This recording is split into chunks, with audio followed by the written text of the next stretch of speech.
While some app Texas native plans, the mission to support pollinators and restore prairies in Texas starts here. Step-by-step guidance to plant prep and care for native plants.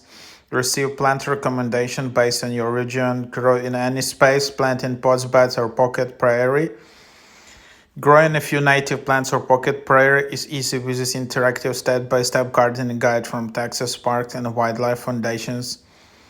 Create a database of native plant recommendations, in-app interactive landscape design, step-by-step preparation planning. So yeah, kind of popular app.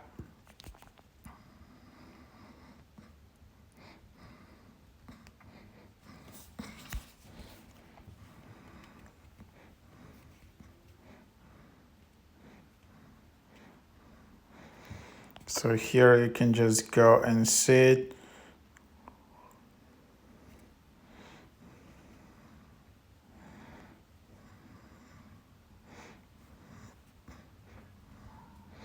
And then you can just sign up and start with it.